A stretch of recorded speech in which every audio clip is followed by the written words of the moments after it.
Intro দেখেই তো বুঝতে পেরেছেন আজকে আমরা কোথায় এসেছি। আমরা সূর্যমুখী বাগানে এসেছি। আমার সাথে সূর্যমুখী বাগানে কিন্তু স্পেশাল আরেকজন মানুষ আছে, তো চলেন দেখা যাক আজকের ভিডিওটি।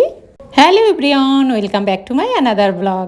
আমরা আজকে শুধু কিন্তু সূর্যমুখী বাগান নয়, আপন ভিলায়ও যাব, কিন্তু প্রথমে আমরা আজকে সূর্যমুখী বাগানের ভিডিও দিব। তো চলেন আজকে সূর্যমুখী বাগান চলে যাই।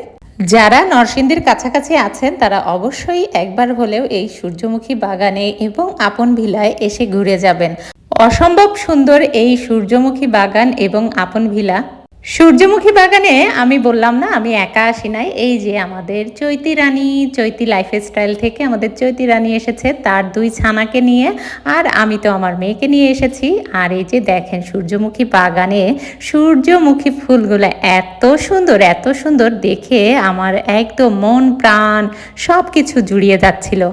আমি এর আগে কখনোই সূর্যমুখী বাগানে আসি নাই এবং সূর্যমুখী ফুল এত কাছ থেকে এত ফুল কখনোই দেখা হয়নি। তো আমার মেয়ের এটাও প্রথম, এই যে সূর্যমুখী বাগান, সেও অনেক বেশি খুশি হচ্ছিল। আর এই যে চৈতির ছেলেটা আমাদের বাবুসোনাটাও এসেছে, তারা দুইজনও খুবই মজা করছিল। নরসিংদীতে নাগরিয়াকান্দি ব্রিজের কথা তো অনেকেই শুনেছেন। তো এখানের একেবারে ব্রিজের প্রথমেই এই সানফ্লাওয়ার গার্ডেন বা সূর্যমুখী বাগান, আবার এখানে হচ্ছে আপন ভিলাও আছে। এটার অনেক ভিডিও আপনারা পাবেন। তো এইখানে কিন্তু আপনারা চলে আসতে পারেন। এত সুন্দর এবং এখানকার ছবি, এখানে আসলে মন মানসিকতা অন্যরকম একটা, মনে হয় যে স্বর্গীয় একটা সুখ যেন আমাকে ছুঁয়ে যাচ্ছে, এমন একটা ফিলিংস আপনার আসবে।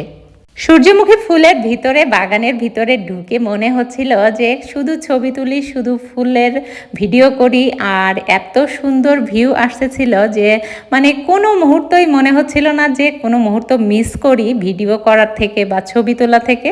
আমি তো ক্যামেরা অন করে একবার ভিতরে ঢুকছি, একবার বের হচ্ছি, মানে আমার কি যে একটা আনন্দ লাগছিল, অনেক বেশি আনন্দ লাগছিল। আর দেখেন আশেপাশে কিন্তু অনেক লোকজন, আর এই বাগানটা কিন্তু অনেক বড়, বিভিন্ন সাইডে এই বাগানটা দেখেন, ভিউটা কত সুন্দর। সূর্যমুখী ফুলের ভিতরে নিজেকেও একটা ফুল মনে হচ্ছিল। আপনারা কি বলেন, সত্যি তো?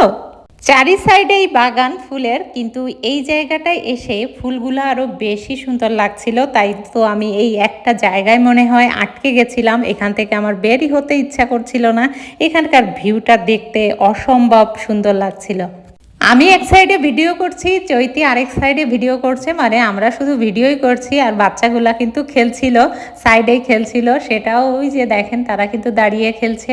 আর এই যে দেখেন এই যে ভিউটা, এটা কিন্তু অসম্ভব সুন্দর হয়েছে। আমার তো ভীষণ পছন্দ হয়েছে এই ভিডিওটা। আমার মতো যারা ফুল পাগল আছেন তারা কিন্তু অবশ্যই এরকম আপনার এলাকায় যদি সূর্যমুখী বাগান থাকে বা ফুলের বাগান থাকে, সেখান থেকে অবশ্যই ঘুরে আসবেন। আর যদি নরসিংদীর কাছাকাছি হয়ে থাকেন তাহলে তো অবশ্যই আসবেন। চৈতির সাথে এটাই আমার প্রথম দেখা, কিন্তু আমরা একটু ফিল্মি স্টাইলে একটু ভিডিও করে নিলাম। আসলে এটা মনে হচ্ছিল না একবারই প্রথম দেখা, মনে হচ্ছিল তার সঙ্গে আমার অনেক দিনের সম্পর্ক এবং আত্মার একটা সম্পর্ক।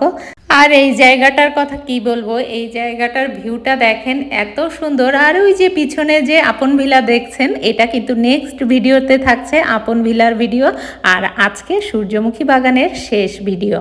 আজকের ভিডিওটি এখানেই শেষ করছি। আপনাদের আজকের ভিডিওটি কেমন লেগেছে অবশ্যই কমেন্টে জানাবেন। ভালো লাগলে লাইক, কমেন্ট, শেয়ার করতে ভুলবেন না। সবাইকে অসংখ্য ধন্যবাদ।